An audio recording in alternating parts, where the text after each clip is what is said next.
Welcome into the KINGSBEAT podcast. I'm James Ham, Kings Insider for ESPN 1320 and the Kings Beat. Joining me today, Box 40, Sean Cunningham. Sean, how are you? Oh, I'm peachy. We only have a couple more days of summer left before Kings season is underway. So They take I it wish all I away had from us. I wish I know. I mean, look, I side with fans when they were like, "Oh, yeah, I can't wait for the season to begin." That's true, but I look at it in a little bit different because obviously I know what the workload looks like. So I'm like, man, if I could have maybe another week, 2 weeks would be great. But it's gonna be busy again just here in the next couple days, and it's gonna be fun. Yeah, definitely going to be fun. Also joining us, Brenden Nunes from the Kings Pulse podcast. Brenden, how are you? Doing well. Similarly to Sean, I'm ready for media day, but more so in my mind, it like signifies the start of the season. I think media day itself can be a little bit of a long one with just a lot of heads there, but excited to kick it off and be pretty much full go from there. Yeah, media day is always one of those days. So media day is Monday. So people who don't know that, training camp starts on Tuesday, and then we're full bore from here on out. It's going to be a whirlwind. We'll be there every day, right? Something like that. Media day is it's a chaotic day filled with lots of standing around and lots of waiting for players and kind of watching, what's happening around. I don't know. It's one of those days that you got to go through and you're just kind of happy it's over because it's a long, long day, right? So we've got a couple of things going on. Number one, we've got some injuries to go through. We'll go through some of the roster stuff here that we've got heading into the season. But also, I don't know what you guys were up to last night. But the Minnesota Timberwolves just decided to just drop a bomb on everybody and trade Karl-Anthony Towns just on the brink of training camp starting. Absolutely bizarre and clearly a cost-cutting move, and clearly one of the reasons why Glenn Taylor was questioning whether to sell to A-Rod and his partner. But just what were you guys' your first reactions when you heard that Karl-Anthony Towns was going to the Knicks for Julius Randle and Dante DiVincenzo, Detroit Pistons first round pick, and then I think there's another minor deal that goes with that. Daquan Jeffries got traded, I think, to Charlotte in the deal to clear up some cap space for the Knicks. I mean, I think it's pretty well known. I'm not the biggest Cat fan he's an incredible talent, but in terms of what he brings to a team, and I've kind of been debating myself and wondering, like, did the Knicks get better? I realized that certainly Julius Randle is a guy who wasn't around much last year for the Knicks, but obviously they're in need of some size and the loss of Isaiah Hartenstein and what that means for the season ahead. They're clearly a talented team, and I think they probably did get better in that sense. But boy, I think I love what Randall brings to a team. I love what Dante DiVincenzo can provide for Minnesota, and to get that first round pick also is pretty valuable, I think. So I don't know. I honestly think it's a good trade for both teams to a degree. I'm just not a Karl-Anthony Towns fan, so I just don't know how much that's going to benefit, if that's the right type of fit for the Knicks. I think from Minnesota's side, the hardest thing to figure out for me is, like, what does this mean for them in the immediate? Because I think it's easy to see the long-term justification here. Like, Cat has 4 years, 220 left, 49 this next year, 53, 57, and he's got a player option for 61 million when he's 32 years old. I think he's a pretty good player. I think he has his questions. I get why, some people are sort of skeptical about how much he really contributes to winning and things like that. But he shoots the ball ridiculously well. I think that the Knicks perimeter defense, and that also goes into some wings forwards, should do an okay job of being able to help cover that up with Cat a little bit, but clearly they're going all in.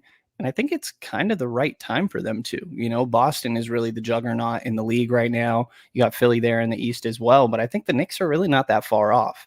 And if this gels, I could see how this could work fairly smoothly. But it's it's really out of nowhere. I mean, you would have thought that the Detroit pick maybe could be a little bit better. It's top 13 protected 2025, top 11 26, top 9 and 27. If that doesn't happen, it becomes 2 seconds, which, Detroit not in a great spot right now. You got to wonder what that's going to look like, even though we're talking 2027 for the last year of a potential first round pick with those protections. So, I mean, it was a bomb. It was out of nowhere. Wonder if Woj was sitting on it for a sec before Shams decided to put it out, as Woj sits in his, I guess, retirement from media, now taking over for St. Bonnie's over there. But yeah, I mean, it was a bomb for me more than anything. It's like, all right, the season's about to be here. And then you see after the pictures of Cat was just at the facility. He tweeted the ... right before, and can't help but put in the shoes a little bit of just what Cat might be going through mentally after all of this. A team that, similarly to De'Aaron, where he was the guy there for a long time, and then they finally get good and he gets moved on from. So feel for him a little bit on what he might be going through throughout this. That's where I'm at. Like, I'm with Sean, where I don't love Karl-Anthony Towns as a player. The track record of Karl-Anthony Towns, we know that there are seasons where he just decided to cash it in and not play. And like that, to me, there's some issues there. Like, he's moved past a lot of that. He's been through a lot of personal stuff off the court, a bunch of personal drama, which is, you feel for the guy. And, so I think he's grown up a little bit, and he had finally got his team like in a position where maybe they could compete. And I think that's the tough thing, is watching them pull the rug out from underneath like Timberwolves fans so quickly.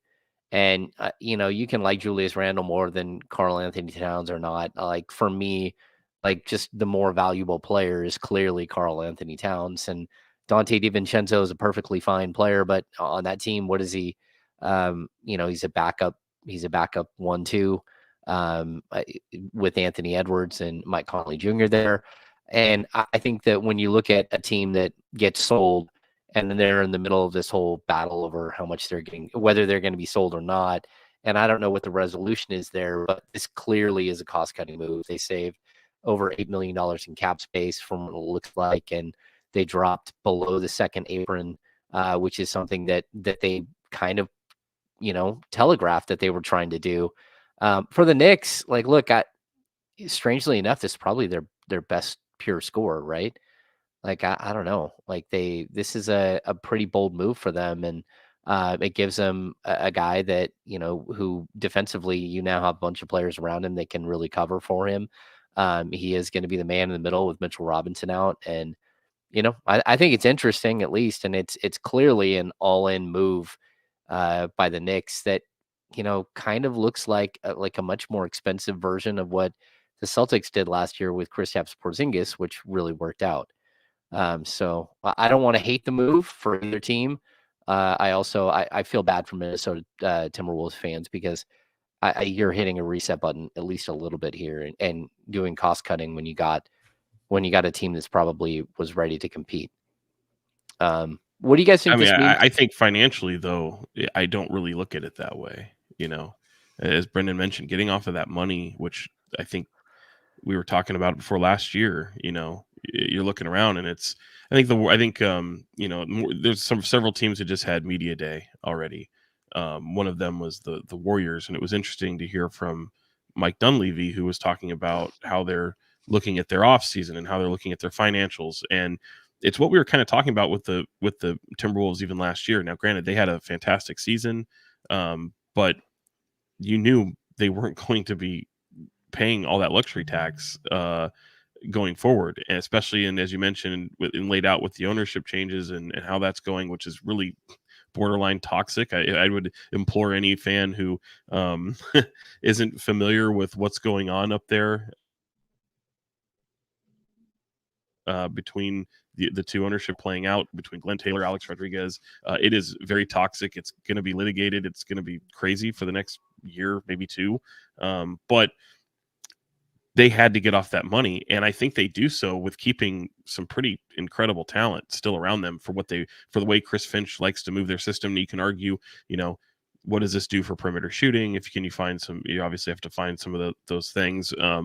But what I think that the timing of it is very questionable in terms of getting this done. I don't know if that's maybe there wasn't a total belief in the shoulder in Julius Randle's coming back from a very bad dislocated shoulder. I don't know if it's a failure that the Knicks weren't able to keep Isaiah Hartenstein, because to me that would have looked like a much cheaper alternative than bringing in a guy who's going to have 4 more years of high money on their books. So I don't know. I think it's a fascinating move. I'm curious to see if there's any kind of trickle down effect throughout the league as a result of it, but probably not. But one of the things I was alluding to with Mike Dunleavy was saying going all in at the expense of being mediocre or being, less than great. And I thought the comments that he had in returns to as it relates to the Warriors was interesting, given what the Minnesota Timberwolves just did, because I feel like that's a type of move where you're still very, very impactful. You're very much in the race. You're going to be a very competitive team, but you've just helped yourself tremendously 2 years down the road.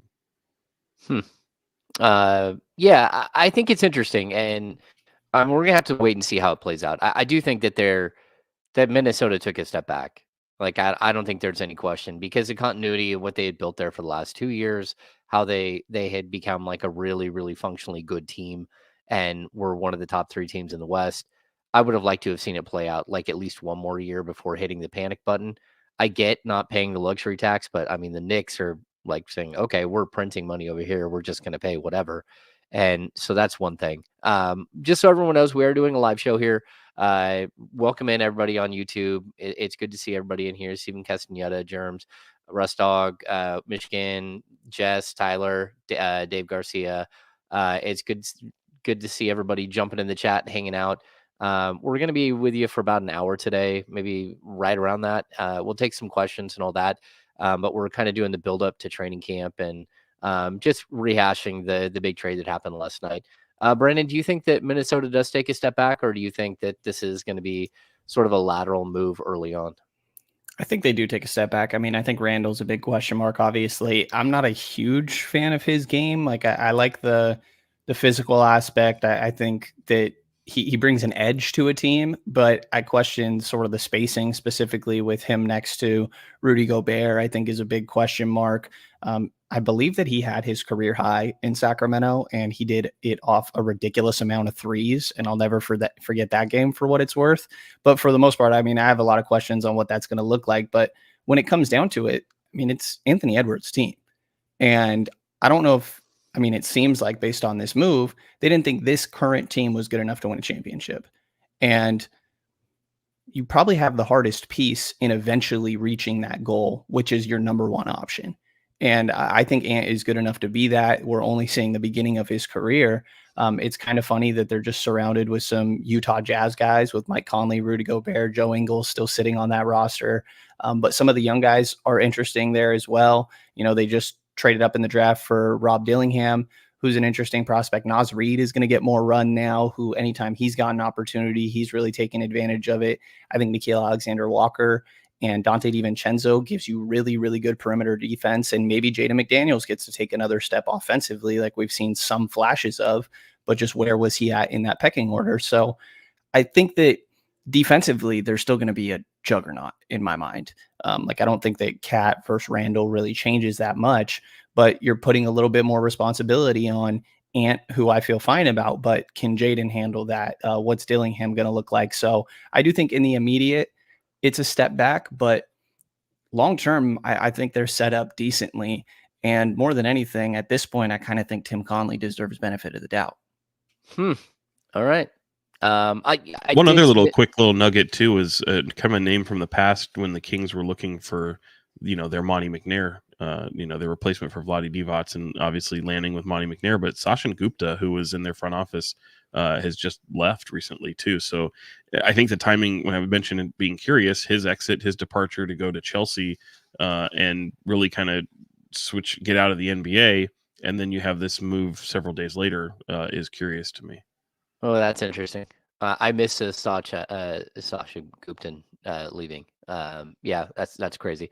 And look, I think Jalen Brunson is a star of, just like Anthony Edwards is a star of Minnesota. Jalen Brunson is a star of the Knicks, but I really do think you just got yourself a legitimate second scorer where if you looked at the Knicks and I like Mikal Bridges a ton, and I like OG Anunoby a ton. I think both of them would look great in Sacramento, but as like third, fourth scorers, not as second, third scorers. And adding Cat into that lineup, I think really changed everything. And I don't think that having Julius Randle in that lineup would have been the same thing. And there was no way to really fit Julius Randle into that lineup as a starter with OG and with Mikal Bridges starting at the forward positions. So I'm intrigued. I think it's interesting. I think one of the interesting aspects, last thing on that New York side with Cat is, something we saw the Kings deal with last year is just having expectations. And this might be one of the first years where Cat is going to a team, specifically being the star that got traded for. And it's New York, of all places. It's like, how's he going to shine under this huge spotlight that's going to be on him now? When really it was very minimal previously. Yeah, and make no mistake, he had a phenomenal year last year. I mean, obviously, there was team success as well, but he was in my opinion, a bona fide all-star. It made sense. I mean, he put up incredible numbers, and it resulted in winning. Yeah, really interesting stuff. It did open up another Western Conference all-star spot. Interesting. Paul George now on the East. Karl-Anthony Towns now on the East. Definitely some changes happening around the league. Let's get to the Sacramento Kings. We did have 2 injury updates yesterday. Trey Lyles is going to miss a minimum of 3 weeks with a groin strain that he, injured himself during workouts over the last couple of weeks, it sounds like, and they'll reevaluate him in 3 weeks, which means he's going to miss all of training camp and most, if not all of preseason as well. Jordan McLaughlin has a grade 2 ankle sprain, which is a pretty severe ankle sprain. And I'm not sure when that happened, but he's going to be re-examined in 2 weeks, which means he'll miss most of training camp, but might be back in time for some preseason games. So those are 2 big updates. The Kings also signed Skal Labissiere, good old Skal, back for another tour of duty. We're not sure if he'll be there and be on the team for training camp or not. That's not something that we have any information on yet. Last season, they did the same exact thing and signed Skal like 2 days before training camp, and then they waived him the day before training camp. And he was, of course, with the Stockton Kings all last year and was actually really good for the Stockton Kings. And look, if I'm going to go through a preseason and I know that Trey Lyles is going to be out the whole time, I might at least look at Skal and give him an opportunity and at least have an extra body to fill in at that power forward spot through training camp. But I have no idea what they're going to do there. According to the NBA, it also makes just a quick note too. I mean, you're mentioning all these injuries and how it kind of plays a factor. And obviously Kevin Huerter is still not going to be evaluated until mid-October to be cleared for contact. So they're going to be down a few dudes when training camp opens. And it's going to be interesting how that kind of parlays into opportunities for others. Yeah, I definitely think Boogie Ellis is going to be one of those guys that will have an opportunity. The Kings had also, just so people know, they had signed Dexter Dennis and Justin Powell earlier in the summer or in the last week or so, and both of those players were waived on Wednesday, according to the NBA's transaction list. It's weird we don't know when those guys were signed because that wasn't part of the NBA transaction list, just when they were waived. What do you guys think? We're about to start camp. Should there be a concern with the fact that, 3 of your, I would say 3 of your top 9 players are already, that they're coming back from injury and they're going to miss substantial time through training camp, although they might not miss the start of the regular season? I mean, you got Devin Carter in there too. Yeah. It's definitely tough. I mean, I think that McLaughlin's unfortunate. That one I think can be filled in a little bit more so, even with Huerter out. Like you've seen that Keon Ellis kind of fill a backup point guard role. Malik Monk is second, third best playmaker on this team. He can fill that role as need be. So I think that you have some sort of fail safes there. You can mess with Colby Jones a little bit, even though he didn't look great. I mean, I guess, yeah, if you're playing Colby Jones, it's probably not the greatest scenario to start the season. But Trey Lyles is the one that I really look at of like, okay, who else is getting these minutes? Does that mean they have to lean into Jalen McDaniels, who I don't personally feel great about, but like has a skill set that could be useful, but we've never seen it become actualized for this team. So that's the one that I kind of look at here of what's this going to look like. And also, how does this affect training camp? Training camp starts on the 1st. Lyles reevaluated at least the 18th, the 11th for McLaughlin. You got mid-October as the estimate for Herter. What's this going to look like for what training camp goes through? You got preseason first game on the 9th and then first game of the regular season on the 24th. And it's just like, are these guys going to be able to get a feel for one another at a time that's pretty important to do so when you're dropping in a huge piece like a future Hall of Famer that DeMar DeRozan is, and you want him to be able to get acclimated to what this all look like. So I think when it comes down to it, you still have Fox, you still have Keegan, you still have DeRozan, you can fit Malik Monk in there, you have Domas. So it's not like he's not going to be able to get acclimated a bit, but they are significant losses. And I think that Trey is really the one that I look at of who fills that spot. The thing that concerns me isn't so much, the injury. It's, if you remember, Trey Lyles coming off of a really good year, gets his contract, comes into camp in phenomenal shape, and really got out of the gates strong. And that's partly the concern in my mind is how much does this affect conditioning, how he comes into the season. He's going to be in catch-up mode, make no mistake. And so it's trying to stay ahead of that. That's really the only thing that gives me a little bit of pause there. But fortunately, look, every team's going to deal with injuries at some point. There's a lot of them that still deal with injuries right out of the gate. But yeah, it's unfortunate, but I'm not so much worried about someone like McLaughlin, and obviously with Herter being cleared for contact, I mean, that's just the natural progression there. But yeah, this one's a little bit alarming in terms of what it could mean for the start of his season. Yeah, I definitely think it's going to be a tough start. And, you talked about Trey last year. Trey ended up, injuring his calf on like right before the start of the season. I think it was right before the last preseason game, right? And ended up missing the first 13 games of the season, something like that. That's not at all what you're hoping to get. Especially, I think this team is sort of really counting on Trey Lyles to have a big role with the team this year. Maybe it opens the door for Orlando Robinson to get some extra play that he wouldn't have got.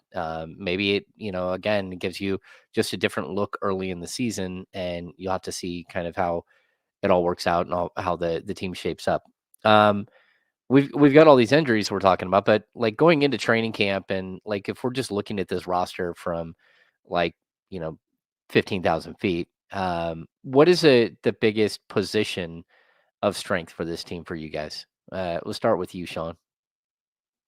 Wow, biggest position of strength for this team. I mean, it's, if you don't get too in the weeds, it's probably it's I think the guard play. They clearly have the most depth, I think. If you look at it in terms of not point guard, shooting guard, but just a collective of guards, I think they're happy with the depth that they have there. I think they feel they're bolstered to a degree. Especially with the way they rely on other positions to be primary ball handlers. Obviously Domantas Sabonis being a kind of a initiator at the offense. Forward, I think, is clearly where they're lacking some girth, some size, some physicality. But certainly the guards is where this team has the most depth. And I think if you look back at last year, that's when you lose some guys due to injury. They didn't really have that response. And knowing that someone like DeMar DeRozan, whether he's playing, 3 or a 2, and the way he can, kind of guard bigger players, it makes that interesting for you, because he has improved his playmaking so much, but he's also a bucket, and he's an auto.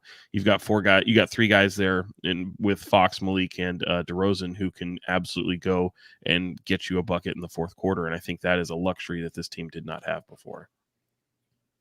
Brenden? Yeah, it is probably the guards. I mean, I think it definitely is. You have the most just depth there, as Sean's saying. Like if something were to happen to Fox, you can lean more into Malik Monk. Keon Ellis obviously came into his own, and I guess DeMar falls into that a bit here as well. Wing guard, whatever it may be. I think it's kind of just the top of the roster, though, in general. Like rather than going, I guess, specific position, but like you still have your main guys all healthy, really. Like I kind of just laid through your ideal starting five minus maybe whoever that shooting guard is going to be, if it is Kevin Huerter, long term if it's Devin, but you still have Malik there, you still have Keon. So I think having that top end talent being healthy, it should be fairly simple, or it's a simpler process to figure out how you're going to fill in the depth pieces rather than how are we going to replace one of our best guys that's not out there. So the fact that you still have Fox, DeMar, Keegan, and Domas all healthy and ready to go, I kind of think going in a little bit of a different direction, like it's the top of the roster in my mind. That's really the I strength agree. right now. No, No, I'm with you there. Yeah, it's a very good point, Brendan. I do think it's the top of the roster as well. I also think, in addition to that, I think the versatility of the roster, the fact that Fox can play the 1-2, Monk can play the 1-2, Ellis can play the 1-2. You got DeRozan that can move all over the place. He'll probably play 2, 3, and 4 this season. You got Herter that'll play the 2 and the 3. You've got Keegan that will be the 4 and the 3. I think the versatility of the roster is sort of the other thing that really stands out. I agree with Sean as well. The guard play is probably the best that this team. It's the most depth that they've had. When we sit here and we'll talk about like, who your top 5 guys are, who your top 7 guys are, the fact that Keon Ellis could start for this team and not even be mentioned until like halfway through a conversation about the guard play is like a testament to just how good some of the other players are and how much focus will be on Fox and Monk and again DeMar in the backcourt. So yeah, this is definitely like Sean, you've covered this team forever. Like this will be my 15th season. Is definitely the best like top 7, top 8 team that I've seen this put together as far as like, the top end of the roster. Yeah, I mean it's not for me, but clearly like it is in recent memory and clearly like in the past like almost 20 years. I mean, it definitely is in that space for sure. I also, when I look at just hearing you guys kind of talk about both of them, it's like, going back to the Herter thing, I've been pretty much on record. I think Herter remains the start, will become the starter again. I think it's just you put him in the best position possible. He obviously plays well with those members of the starting lineup. Typically, even given the some of the deficiencies last year and some of the step backs that he's had, and even the injury. But I'm saying that with, I think, Keon Ellis now, and talking about opportunities, with him not being cleared for contact till mid-October, at least, maybe through the first week of camp, this really provides an opportunity for him to secure that position if he is to take it and keep it. I mean, he ended the season last year as a starting guard, and you kind of saw that. I mean, we were joking about it.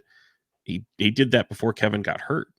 And the very next game, Kevin gets hurt, and it's like, well, it kind of took care of itself, right? So now he gets an opportunity in the first week of camp where there's 2-a-days, they're NBA 2-a-days, but you go out there, you play, you compete, and I think for the first few preseason games at least, you're going to see Keon Ellis as the starter, and it's going to be incumbent on Kevin to go and try and take it from him. So it'll be fun to see how that works out. If I was a betting man, I still think Kevin it starts over him for the majority of the season. When you look back at the end of the season, I think he'll end up having more starting moments, but that's going to be a fascinating position battle for the most part as camp opens up. Yeah, I think the Herter thing is going to be probably the most interesting thing that we're going to see because, like, first of all, I think people should know Kevin Herter's been cleared to do everything except for full contact. So he's been cleared to work out. He's been cleared to shoot. He's been cleared to hit the weight room and be on the court, and he's been shooting for months. The only thing he can't do is full-fledged contact. So the way that training camp usually works is the morning they'll do a lot of conditioning. They'll do a lot of like walkthrough on drills. They'll do a lot of sort of their offensive, defensive packages and rotations and all that stuff. They'll like go through the playbook and have guys moving and stuff. Kevin Herter is probably going to be able to do all of that stuff. He'll just have like probably have a red jersey on that says, hey, no contact, right? It's just when they get to play 5-on-5 and go to scrimmage, which they usually do in the evening, that's when Kevin Huerter won't be allowed to be on the court, at least for right now. So hopefully there'll be a moment very quickly where he is able to get back on into that sort of the battle portion of practice. And maybe there's even a possibility he can get cleared for like one of the final preseason games and get back on the court. So I do think it's still going to be that is the one position battle I think we have to look at, right?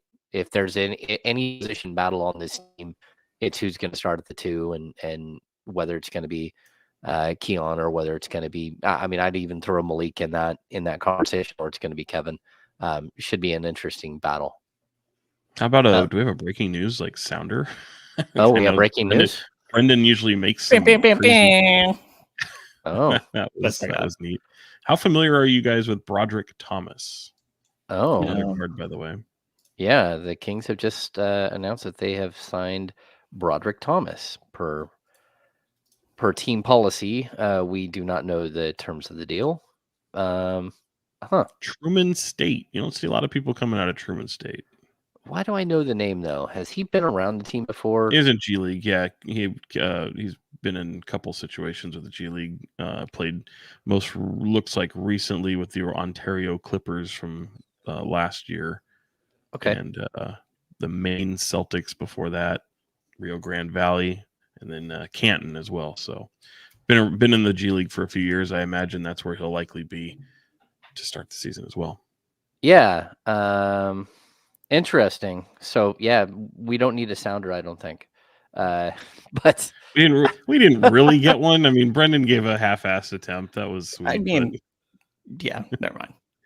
Yeah, maybe not worthy of a full-on sound effect. Yeah, we're not sure. They do have a lot of depth though at the guard. At this point, like, look, I'm waiting for a training camp roster to come out because I don't know who's there and who's not. Like, well, you'll find out on Monday. Training camp doesn't begin until Tuesday. Media day's Monday. Well, yeah, but usually, like, there's a training camp roster that comes out the day before, or at least 2 days before. I mean, some of the other teams have already put out training camp rosters, so it just means that they're doing a lot of work still. Because I mean, think of all the players that we've heard that signed and then have already been let go, and some of them have been let go, but just like there have been plenty of players that are already signed, and like I kept a track record at some point of like we're trying to get up to 21, and then we've gone way past 21, and some guys have been signed and probably already waived, but we don't know who those players are. So that's it's just interesting creation for the most part. I mean, you're putting together your roster for Stockton, money, exhibit 10s, exhibit 9s, things like that. As these teams get put together, you get some guys getting a little bit more money than others, and that's just kind of how things get thrown together. But yeah, you 21, still have to. What is it? 21 on the roster for a training camp. Yeah, you still have to acquire a guy like Broderick Thomas if you're gonna pay him and send him to the G League. So that's where it's like, have we seen that they traded for him before? That's I don't. Maybe not. Maybe we haven't seen it. Interesting. Just another name to throw in. Anyway, interesting. So, position battle. Like again, like we'll just get back to it. Is there any other position battle in your guys' mind? Like, is there even like a person fighting for a backup job here that like you might think who could slide into the rotation somehow outside of that shooting guard position where guys are sitting there? Who knows who's going to be the starting shooting guard when training camp, when the season opens? I think outside of that, like starting spot, I think it kind of also applies to the backup. Really, 1, 2, 3. Between say we slot Kevin in there when he's healthy, but like Jordan McLaughlin, Malik. I mean, Malik Monk's going to be out there. You would assume that Keon Ellis is going to be out there, but then like, what does it look like for Jordan McLaughlin? Is he that backup point guard that we see on a nightly basis? Or I think kind of last episode we talked about the idea of like maybe it's some nights he's not. Is Colby Jones going to get a chance to sneak on there sometimes? I would bet no on that one currently, but with how Mike Brown is, at some point, he'll probably get a chance. And what could that look like? So, I mean, I think it's just kind of how that all gets allotted between all of them, really, because it goes beyond just that starting spot. It's what do minutes look like throughout the entire course of the game. And outside of that, I mean, it's hard to even pick another one, really. Like, you could be curious about what Jalen McDaniels might look like. Again, fits the mold of something that the Kings could use, but hasn't really shown much. I don't have much faith currently. But really, outside of the guards, I don't even know what the battle would be. Like Len and Orlando Robinson or something. I'm going Alex Len pretty easily there in my mind, but I think it kind of just has to be the allocation of minutes for the guards, even outside of the starting lineup. Yeah, I'm intrigued. Again, there have been so many names mentioned with the Kings over the last, I don't know, 3 weeks, 4 weeks that they've signed. Who is the guy they signed? Terry Taylor. Terry Taylor. Yeah. Yep, they signed Terry Taylor. So we're already at 18 if you consider Boogie Ellis. Scal is 19. Terry Taylor's 20. Broderick Thomas, that's 21. I'm just like, I have no idea who's going to be in camp and who's not. Terry Taylor is intriguing. He's a guy who actually played intriguingly enough with both Domantas Sabonis in Indiana and then DeMar DeRozan the last 2 seasons in Chicago. 6'5", 6'6", but 7'3" wingspan, 7'2" wingspan. And he plays more of a 3-4 than he's a big dude. I don't know. Like the Kings kind of need these guys, right? This type of long athletic. I think like coming into camp, there should be guys competing for the job that maybe some people have just sort of earmarked for Jalen McDaniels, like whatever that position is. And I don't care whether it's Mason Jones or it's one of these other guys that they're bringing in. I'd like to see if one of these guys can actually show something in camp and actually potentially earn something here. I don't know. Is there anyone you guys are looking forward to, like French player that, whether it's Boogie Ellis, whether Colby Jones can kind of snap out of what happened this summer and become more of a part of what's happening, or Mason Jones? Getting Colby Jones back into a more familiar role for himself, as opposed to being, playing a point guard type option or trying to be a primary weapon within that summer league, will be interesting. I think that will do him better. As you know, I mean, he's a guy who just gets in there and it's one of the things we liked about him last year when we watched, is like he can impact so many different parts of the game, but seeing him with that primary spotlight on him, it didn't go well, and trying to see him as a primary playmaker, ball handler, things like that, it didn't go well. So how did he use his time since then? What's his confidence look like? What does he look like with actual NBA talent around him? I mean, that's always crucial, because so many people will look at a guy and make decisions off him, but so much of what you do can be predicated upon the 4 other dudes you play with. So seeing him with actual NBA talent around him as opposed to summer league squads will be interesting, and to see him just kind of fit back to what he's comfortable in, and maybe he catches the eye. Because I agree with you, James. I think there's opportunities for guys to be had, but will it matter much when the regular season comes through? I think if I'm a guy like McDaniels, even Scal, even Terry Taylor, like there are opportunities like in the forward position for somebody to make an impact, especially with Trey Lyles being out right now, and how does Mike Brown utilize some of the roster around him? And I think it's also interesting too, you have 2 forwards and your 2-way players like Isaac Jones and Isaiah Crawford, who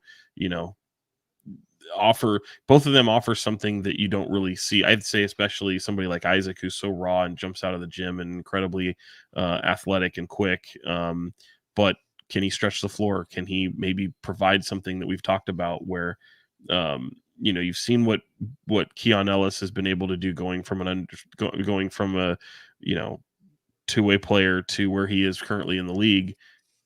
I'm not saying it's going to happen here in these few weeks, but these few weeks could be really meaningful for those types of players to take the steps necessary for them to flourish by end of the year next summer and taking the progress forward as Keon Ellis did. Brenden? I think Colby is definitely one to kind of just keep tabs on a little bit going into year 2. Disappointing summer league performance, but I think, like Sean pointed out, having him around NBA guys in a more comfortable, familiar role should help a little bit in that aspect. But you'd like to see some progress. It feels like he's following a similar timeline and development path to what Keon did, and just getting a little bit more ball handling skills, running the show a little bit down in Stockton. Will that mean that he spends more time with the Sacramento team this year? Be kind of interested to see how that goes and maybe what spotty opportunity he could get. And I think kind of Mason Jones is there as well. He's 26. This is the second year he's going to be on this 2-way. And is he going to, as the Kings announce their training camp roster, is he going to be able Sean? to break into Ask there? and you shall receive. See, Sean, the Sacramento Kings have announced their training camp roster. Everyone tweet as we sit here on the show. Yeah, interesting. So the Sacramento Kings training camp roster. Let's see if there are any names on here while we're all tweeting. This is fun. This is why we do a live show, right? Sacramento. There we go. All right. I'll read through the names while we do this. Alphabetical, so nobody takes any weight into the order listed here. Devin Carter, Isaiah Crawford on our 2-way, DeMar DeRozan, Boogie Ellis, Keon Ellis, De'Aaron Fox, Kevin Huerter, Colby Jones, Isaac Jones on our 2-way, Mason Jones on our 2-way, keeping up with the Joneses throughout this year. Scalabissier listed on here. Joneses and Ellises. Yeah, Joneses and Ellises. Scalabissier listed on here. Alex Len. Labissiere. Like that last to just think air at the end. Yeah. I'll get there. Scalabissiere.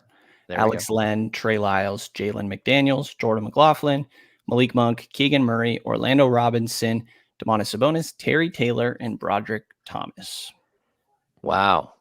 There it is. And it's all of it's in its glory. Yeah. Okay. So I'm going to ask a slightly complex question. The Kings, I mean, like whether Boogie Ellis makes a roster or not, we have no idea. But that if he doesn't, and Scal doesn't, and Broderick Thomas and Terry Taylor don't make the team, they would go into the season with 14 roster spots. We also have the 3 2-ways, and one of those Mason Jones. I think Mason Jones is possible by the end of training camp, could have worked his way up to the main roster. Maybe I'm wrong. Maybe I'm not. We'll have to wait and see how that works out. But you could transfer him from a 2-way contract to a regular contract, and then you could transfer Boogie Ellis from a regular contract to a 2-way contract. I think that's my question. Do you think the 15th roster spot and the 3 2-ways are up for grabs, or do you think that we know sort of what they're doing there? I think there could be some changes there. I don't know. I could see it. It wouldn't surprise me. Yeah, it's interesting. I don't know. I would imagine the 2. If I was, I don't know. I could see the 2-ways changing a bit, but I think camp will kind of tell a little, especially for someone like Boogie Ellis, which, by the way, can wear 00. I like that. Oh, the Willie Cauley-Stein? Yeah. Boy. I always like looking at jersey numbers. We're going to see a 77 with Orlando Robinson, by the way. Okay, who else has worn 00? Greg For Sacramento, Tony Delk? Was Tony Delk a 00? Maybe. Olden Polynice was just 0, right? Just 0, yeah. Yeah. Huh. I think there's a way we can actually look that up, but I got it right here, actually. JaVale McGee. Oh, JaVale. Okay. Willie Cauley-Stein. Greg Ostertag. Art Long. Yep. Tony Delk. Art Long. Tony Delk. I was right. Tony Delk for his lone season in Sacramento. And now Boogie Ellis. Yeah, I think it would have been, I don't know. Like if he would have worn 15, that would have been fun. Because then you could have another Boogie wearing 15. Yeah. Jay Triano officially listed as associate head coach, kind of as expected. He was promoted. That email dropped, I don't know, I don't know, 3 weeks ago, 2 weeks ago, 2 weeks ago, Yeah. when they updated some of the sort of titles around team. Oh yeah. Like I remember I put that like what that email was, and people were like, "What happened to Luke Laux and what happened to Doug Christie?" And it's like, no, they just have the same role. That was just announcing like promotions. Our guy Dip got a promotion. He is moving up in the world, which is awesome. Dip's cool. Let's see. So we've got the training camp roster. No surprises on the training camp roster outside of Broderick Thomas, right? And jersey numbers. And jersey numbers. Do we need? Is there something about jersey numbers? But hey, look, we had the question is answered. Scal Labissiere will be invited to training camp, which last season he was not. So to me, that's great. Scal's a good dude. Well, the reason I say jersey numbers too is because like if Orlando Robinson is truly wearing 77, there's never been a 77 in Sacramento Kings history. So that's one of those. I always pay attention to stuff like that. Is that Luca's number? Oh. I think so. Orlando Robinson. What are you doing over there? What are you doing over there, James? I'm just saying, like, if the Kings would have drafted Luka, then 77 wouldn't have been available for Orlando Robinson today. Whether it's the Kings or any other team, would you? I don't know if you guys have lucky numbers or anything like that, but like, would you try to get that number? Would you get a number to honor somebody, or would you look at the roster and say, much like Orlando Robinson, well, I want to be the first to wear this number. No one else has worn this number. No, I have a number that I would wear. I don't know. What would you wear? Well, in high school, I was number 40 when I played football. But whenever I play sports, usually I go with number 29 for the great Rod Carew. I don't know. Growing up, he was like my favorite player to watch when I was super young, even though I was an A's fan. So, yeah, so I would probably go 29, which is a weird basketball number, but it is. It is. Yeah. Yeah, but it's what I wear when I like play softball. Our test had a reason. I can't remember what the reason was, but I remember him also saying, "No one's worn number 93," and I was like, "Oh, okay." Yeah. And you see, like even last year with Toscano Anderson, he had 95. Yeah. Oh yeah. First one. I kind of have here some of the guys that have only ones to wear this number Kings jersey. So we just said throw some numbers. 95 and 93. We just said JTA Meta World Peace. Number 90. Number 90. That's a big guy. Oh no, that was Drew Gooden. Yes. Yes. 2009. This one's older. We're going 71 to 82 here. Number 44. 71 to 82. 44. Well, is that retired? I have no idea. Who is it? Sam Lacey. Yeah, Sam Lacey. It's retired. Yeah. Number 29. This is a little more recent. Definitely more recent than that last one. Is that Bays? No. No, he's 24. 2018. 29. Nigel Hayes? No. Jakar Sampson. Oh, okay. Jakar Sampson. Oh, yeah. The LeBron stopper. There you go. Jakar is a good dude. That right there was a very good dude. Okay, what else do we got? Any other numbers? The other two, I'll throw you one more as a guess because the other, 07, 1951, Paul Noel, number 7, Paul Noel, 1951. Number 9, Bobby Wanzer, 1949 to 55. Yeah. There's only been one number 9. No, Kenny Thomas. Yeah, K9. No, there's your list is wrong, and there's been a lot of number 7. Oh, sorry, this says 09. Could people wear 09? Oh, 09. Oh, yeah. Got it. Yeah, that must have been 7. Yeah, because there are 22 guys that have worn number 9 and 18 that have worn 7. So it was 07 for Paul Noel and 09 for Bobby Wanzer. Number 27 is the last one, though. This is from 1958 to 1966, guys. I could just give this to you if you'd like. 58. Yeah, hang on, say it again. 58 to 66. It's not Twyman, and it's not. It is. Okay. It's Twyman. Yeah, Twyman Stokes. Like those two are retired. So whatever Stokes is number 1, he might not have been the only player because there could have been someone before him. But yeah. Look at that, huh? Look at that. We've kind of raced through here. What else do we have to cover, boys? Anything? What would your number be, Sean? Mine would be, well, okay. So in baseball, my favorite number was 22 because of Will Clark, but I never really got to wear 22. In baseball, it was always 8 and 12, so 8 ended up being my number most of the time. So I'd probably be, but I'm also much to like, I'd probably look at the jersey number and try to see if no one's done it before, and then just try to blaze my own. I honestly would, because 8's obviously very, very popular. So is 12, both very, very popular jersey numbers. 22 also very, very popular. So yeah, I'd probably go and find one that no one's done. 77 would be rather odd, but I don't know that I'd go quite that way, but I would find one. It Yeah, looks like all the way up to 35 has been used. Nobody's used 36, 37, 38, 39. There you Huh. go. Same with 46 to 49 have not been used. man. So 35. So let's see. Can we guess that one? Oh my God, the most recent one's kind of crazy. Oh, 2023. it's Marvin. Oh, Marvin is on okay. there. There's one more recent though. That is. Oh, there is? Yeah. I remember. I want to say that was Byron Houston's number 2 in Sacramento. It was. Yeah, hell yeah. PJ Dozier, Sean. Oh yeah, Yeah. and that wasn't like, Okay. I mean, jersey wasn't even gold. That was just like, yeah. And was just so very people short. know, we have this thing that anytime they decide to give away autographed jerseys, I always look at Sean and uh-oh, and Sean looks back at me like, oh, what's happening? We do this every single game. Like Clear out the anytime they try to inventory. clear out the inventory.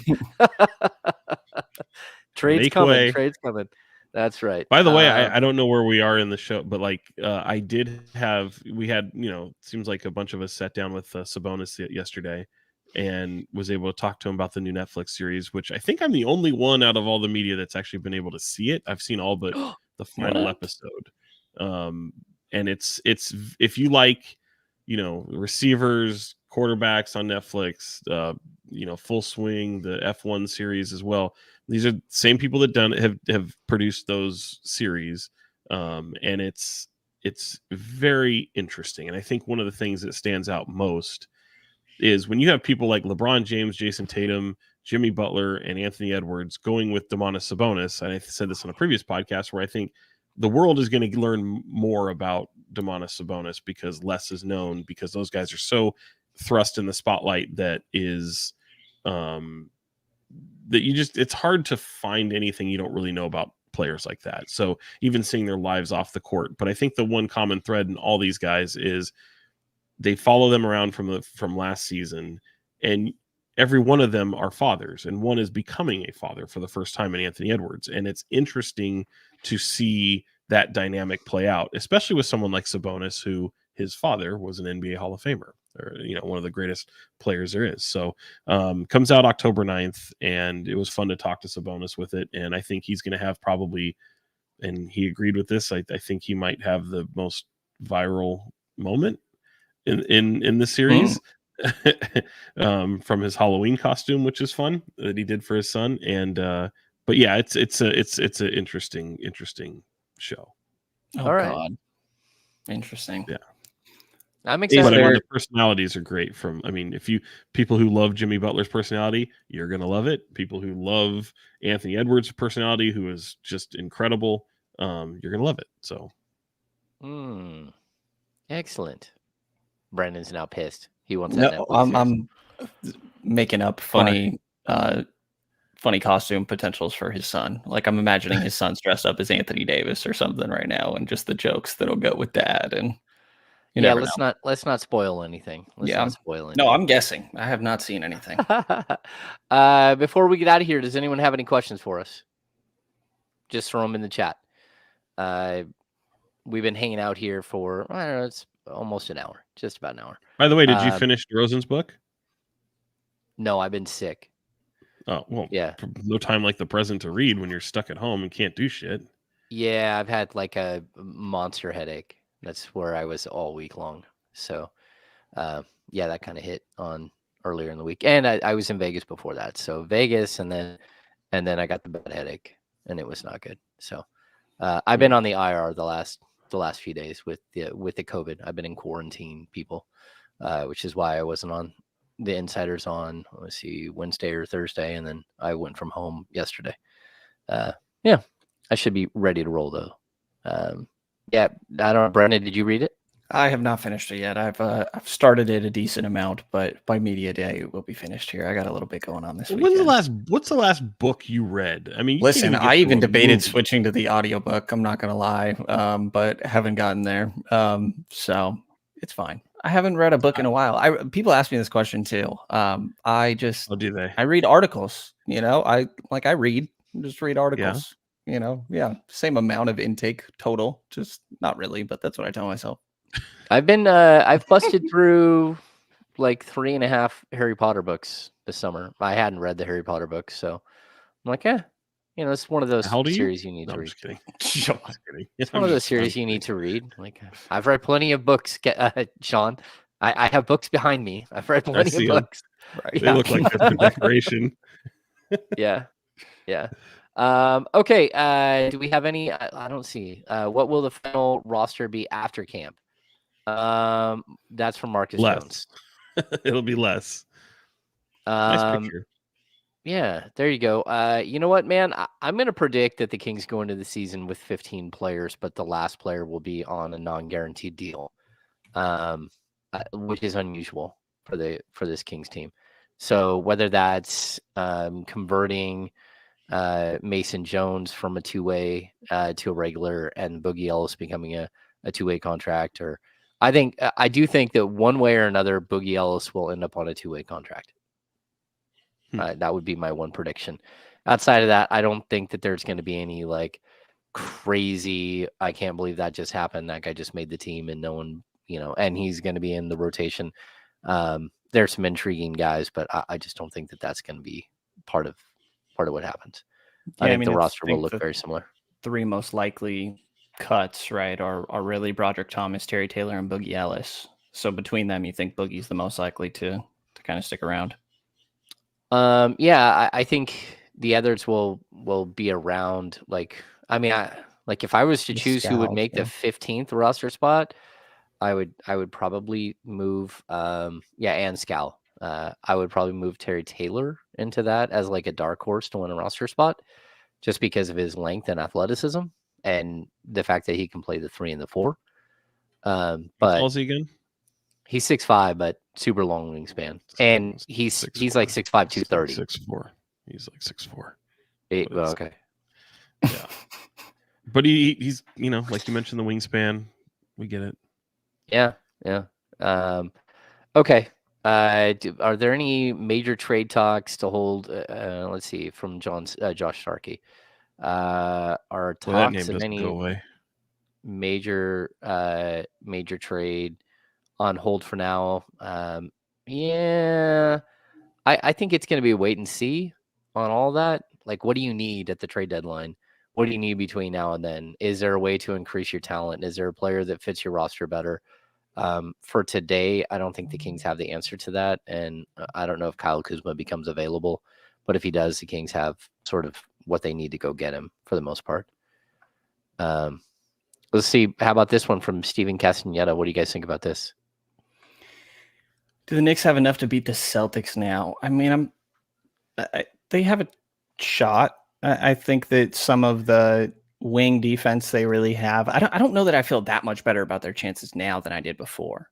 I still need to kind of see how Cat works, but I think they already had a little bit of a shooter's chance. I think that they're in the realm for sure, right there with Philly in my mind. And we still got to see how Philly kind of gels, but they have a lot of versatility. I think Jalen Brunson is a totally legit star in the league that steps up in big moments right there in clutch player of the year conversations. So I don't know that I necessarily think they're closer, but I already thought they were at least flirting with the potential there, but I'm still going to pick Boston to be my favorite going into the year. I think Boston is hands down the best team in the NBA again, right. And I don't think it's close. I would agree with Sean's statement there, and I would say if there's a number 2 team in the Eastern Conference, it'd probably be the Knicks. Do you think so? Yeah, man. I don't know. I still have to see it. I got to see it. I think there's going to be a feeling out process there. Yeah. You still I have a don't know. Thibodeau team that he tends to run players into the ground, and I don't know. I got to see it. Yeah, and I'm kind of worried about their depth after a trade like this too. Like, what does their depth look like? Of course, Josh Hart's back in the starting lineup at this point, but and that's probably really good with Karl-Anthony Towns as your big man because you need a rebounder, and neither OG or Mikal Bridges are great rebounding forwards. So, yeah, I don't know. It's going to be a really good team, though. I just worry that you're going to be like, 5 starters playing 38 minutes a night, and then who else is on the team? That's Tibbs. Miles McBride playing 40 minutes. Yeah, and they've made moves. They've gutted their depth to do what they've done, and it's very difficult to walk into a season knowing that you're going to have depth issues, just like what happened with the Suns last year, where you walked in the season knowing that you didn't really have the proper depth. Are you guys surprised? Go ahead. Good. No, you go. I was going to say, are you surprised that the Kings didn't sign any of these veterans that they brought in? No, not really. I think mean, the only one who has signed is Nasir Little, right? He signed and then with so Miami. did Lonnie Walker signed as well. Oh yeah, he did. But no, I mean, not necessarily. I mean, especially for the early part of camp, you kind of maybe see what shakes out, what happens. You can always make moves at any time. So, I think also some of those veterans typically come in commanding a little bit more respect and dollar amount than maybe somebody like a Terry Taylor, who you're trying to see if that can maybe fit onto your team or whatever. You have a G League possibility as well. So yeah, I think you kind of kick the tires on a couple things and see what happens, and doesn't mean you don't hear from those guys later on, but I it's no surprise to me necessarily. I would say what I was going to get to was when you're kind of looking at the East a little bit, I think it's Boston hands far and away, head and shoulders above the rest. Knicks to me is a little bit of a question mark, although no doubt talented, and obviously I think we're going to expect them to be at least in the top 4 at worst case. Philly obviously maybe see a little bit there. I think they're more equipped and experienced to be able to handle some of the rigors of the NBA together, even just working in a Paul George, whatever that looks like. But the one I'm kind of curious most about is like Milwaukee. Where do you guys on the Bucks? I'm out. I just while out in the sense of like you don't think they make the playoffs, or no, I don't think they're a contender. I think that they're a team. I put them in the same category as the Clippers, maybe like a step above the Clippers, but that kind of team, as opposed to a team like Phoenix, where I think Phoenix has more juice. I don't know, but maybe I'm wrong. I just think that while you're waiting to like this team to build chemistry and figure itself out, everyone just got old, and outside of Giannis, and it's unfortunate, but the rest of that team just really they're getting old, and this is what happens. So, I still think they could sneakily be a really, really competitive team, like not just regular season, but postseason wise. I think of Phoenix sort of similarly. I mean, two teams that are it's so talented that I can't just write them off, essentially, when it comes down to it. And there was so much adjustment on and off the court for Dame last year, where he kind of seemed to be taking a back seat in the way of trying to make sure everybody else looked comfortable, guys in and out of lineups, whether that's himself or Middleton or Bobby Portis. And obviously Health's a big asterisk on every team, but really Phoenix and Milwaukee falling under that a lot. But if they're healthy, like, they can give anybody a run in my mind. I still think, like you said, Boston is, clearly A1, but for the most part, like if everything clicks, they could be the second team there. Okay. Yeah.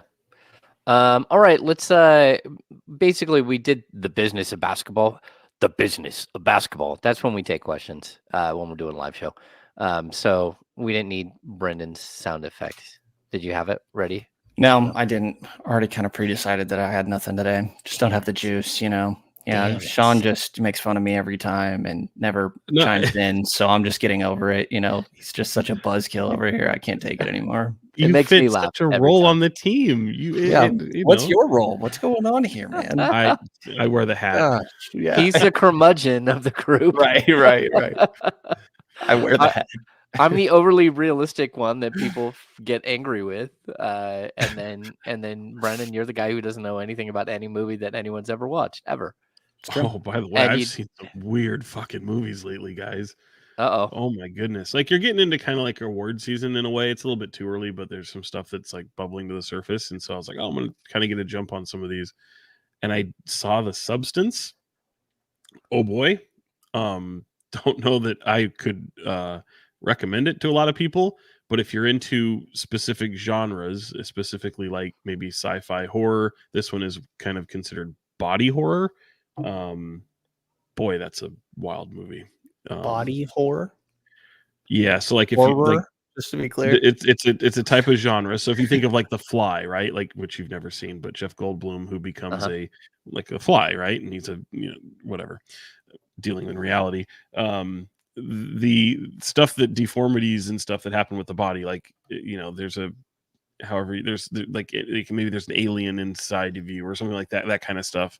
That kind of is considered quote unquote body horror in the genre, and there's so many movies that kind of fall into that. So like, do we put Saw in that category or no? Yeah, I guess so. I mean, maybe more so of like Elephant Man kind of stuff and okay, got it. But Demi Moore is in this, Margaret Qualley, Dennis Quaid. It is a gross movie, but it's called The Substance, and it's pretty wild. So if you're into that kind of thing, which I don't know that I am, but I'd heard some great things about it. And then the other one I saw, someone already mentioned it, was Megalopolis, the Francis Ford Coppola movie, which is very much a specific type of movie where, again, another genre where it's like it's not necessarily, it's like a fantasy type of thing, very strange. Yeah, body horror, man. I don't come up with this shit. I know this stuff, so you just know I'm it. not necessarily recommending either one of these, but in future chats or shows, it would be interesting to see, like, Sean, you watch this movie, oh my god, because there are people that really enjoy that movie. Like they're talking about it for Academy Award stuff, and yeah, it's wild. All right, I did binge watch Baby Reindeer. That was wild. Because I've been laid up and not feeling good at all. So what is that? Baby Reindeer on like a cartoon. Netflix? No, it's a stalker movie, but it's deeper than that. Yeah, it's pretty wild. You might want to check that one out on Netflix. I've been watching the Menendez Brothers. Oh no, I guess dramatization, you would call it. Yeah, I watch that type of stuff. Sean and I know the punchline in that one. We're like, we'll pass. Yeah. Well, I'd heard the story. So Brenden, I'm actually surprised you're watching it. So that's amazing. But if you watch it, I think the next thing you have to do, I mean, just for the small subtle moments, is watch the Cable Guy. Watch Cable Guy after that. Gotcha. A lot of references. I take it. There's like they took some Ben Stiller, who wrote and directed, I think, Cable Guy, takes some. There's some paying homage to the Menendez thing. Gotcha. Pretty funny. All right, so I need to see Megalopolis. Where is that at? I don't know that you're gonna like it. Like it's a very specific type of movie. Like it's not like dealt in reality. It's very. I mean, well, you're a Harry Potter fan, but just know that going in, there's some like, homages to like Greek mythology and stuff like that, and it's a very different type of movie. I don't think it's for everyone, but you're either gonna. For me, it was a meh. I think most people won't like it, but it's interesting. All right. Aubrey Plaza was really, really. There's some over the top moments, but she stood out. Okay, so let's get to our final thoughts. What do we got today? Brenden, we'll start with you on final thoughts. I was planning on trying to go out and cover the A's last game of the Coliseum. That didn't end up working out. Kind of just some other plans that got in the way. But I think grow up an A's fan or anything. Don't worry about it, Sean. Okay. Need to know basis, and I didn't grow up an A's fan or anything. I went to the, kind of grew up in San Jose Bay Area and went to a handful of games and everything. Have a bunch of friends that are fans and just feel for it. It's the third team now that's leaving Oakland. I still, every time I say that, can't get over the fact that the Warriors wore Oakland on their chest only after they moved to San Francisco. But that's another story. And just kind of feel for the fan base there and everything. The letter that Fisher decided to put out for God knows why was just horrible. I don't understand the potential logic there in the slightest. And just a sad moment, but seeing groundskeepers, take people's water bottles and being able to put some of the dirt in there, then taking out home base and just how packed that was and everything. You got to feel for A's fans, and seeing a team, especially close to home, or seeing a city, especially close to home, lose their team definitely hits, even if it wasn't necessarily one that I was a big fan of growing up or anything. So feeling for all the A's fans. Yeah, so I Definitely. am an A's fan, and that was brutal. I was watching the seventh inning. You started to tear up in the seventh inning when they did the take me out to the ball game, and just the crowd is just you can tell everyone is bawling. Also a big shout out to Mark Kotze, who Can you I say it talked again? about You this. broke up. You broke up. Oh, I said shout out to Mark Kotze. Yeah. The A's manager who took the mic after the game. And I talked about this yesterday on the air. When we went through the first relocation attempt here in Sacramento, where the Maloofs tried to move the team to Anaheim, the worst part about that whole deal was that once they put the ball in motion, they stepped away and they hid like cowards, and they left Paul Westphal and the players to answer all of the questions the entire season.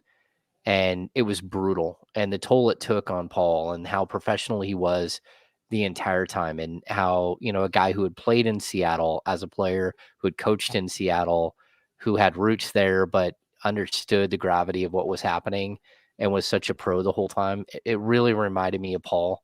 And it also reminded me of how Fisher is nothing but a Maloof brother, and he's going to go hang out in Las Vegas eventually with him, I'm sure. But just the fact that that they're so disrespectful the entire time, and so dismissive of the city that had housed the team, the franchise for decades, 57 years in Oakland, and to make Mark Kotze be the guy who's out in front of it, and who has to answer the questions, who has to be the eloquent speaker in the room. It's just again, it's dirty play, but it really did remind me of my friend Paul Westphal, R.I.P. Paul. Sean, thoughts? Yeah. I don't really have anything. I mean, I feel like you guys nailed it. I grew up a Giants fan, and have always felt the A's were just an incredible organization. Really, I mean, even in the later years, in the last 2 decades, where the money hasn't been spent and all that. I mean, there's always this small market mentality for a team, for a city that is anything but. And their fans are incredible. They are just, I've always admired their fans that have put up with so much. And to see that moment was really awesome. I feel just heartbroken for not only the city of Oakland, but what those fans have been through. I always say that, I mean, anyone who tries to draw this comparison to what happened in Sacramento, it's not even close. It's not even the same ballpark. This man, John Fisher, was never had no intention of keeping at any point his team in Oakland. And people have to understand that, because that is what the travesty is here. Sacramento got a second chance. Sacramento had an ownership group that was selling. And once they found out that it was for sale, the league stepped in and said, well, no, you've got a year, put together something. And they did. That's the second time. That's second. Oakland didn't get that chance. They had no chance. And I've always said, look, In-N-Out Burger is left Oakland. You know, you've got the Airport Hilton that's going to shut down over there. Oakland has a serious problem, but that's not the fault of A's fans. And to see this thing happen is just, it's garbage. And shame on Major League Baseball for not doing more. Shame on those ownership groups for not doing more, because that man is an absolute black eye to the league. And I think they're going to give him all the opportunity they can for him to make it right. And if he can do so, good. But the minute that he can't close the deal with Vegas, I think the league will step in, and it could possibly be good news for Oakland eventually, but I think it could be good news for Sacramento as well. And this is a very much, in my mind, a Hurricane Katrina type thing, which when Oklahoma City got and housed the Hornets for a little while, that showed that they could be an NBA city and that they were capable of doing so. And that, to me, is the only comparison that comes when it comes to the Kings and the A's. So, yeah, it sucks. My first baseball game was with the Oakland A's. It was against the Twins, and it was like 93, I believe it was. I have the date written down someplace, and, you know, I've had so many memories of the Coliseum. I didn't want to put them on social media because everyone was doing that, and I didn't want to be there for that final game. I really didn't. I didn't feel like I belonged. I got to kind of pay my respects by going to the Bay Bridge series a couple weeks prior, when I thought that was equally as sad. But I've never looked at A's or being a Giants fan and said, no, I don't like them or I hate them, because there's only one team I hate, and that's the Dodgers. So the A's have beat the Giants in the World Series, and I still don't hate them. So, yeah, it'll be interesting to see all that happen. And my favorite Coliseum memory was being there to cover Green Day throughout the first pitch and get honored by A's fans back in 2013. I was going to repost it to social media last night, but I was having a problem with the video. But I got to hang out with Green Day. That's a humble brag for sure, because I love Green Day. And Billy Joe and Trey Cool were right there, and Trey throughout the first pitch. And it was so much fun. And now they hate John Fisher. They hate the A's. They hate everything that's going on, and I don't blame them. When I worked in Berkeley, I sold Billy Joe a punching bag. Had to carry it out to his car many years ago. Yeah, and I will say that, like, I have been an A's fan my whole life. My first game was, I think, in '88.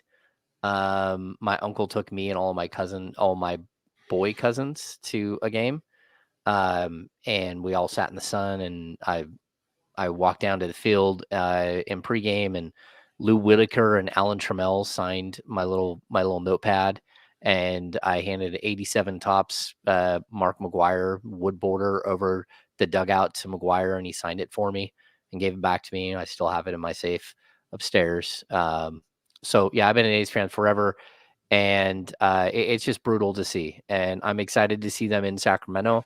And I don't blame, like, look, the A's were leaving. John Fisher was going to do this and move somewhere this next season. So whether it's Salt Lake City or it was going to play at the AAA park in Las Vegas, I don't buy this whole thing that, you know, that Vivek gave him an out and gave them some sort of leverage. He was leaving no matter what. But I do hope that that the bad things happen that we hope happen, and that he loses his team here in Sacramento, and it goes to an owner that cares about the product on the field and cares about baseball and is a good man or a woman and wants to build something special.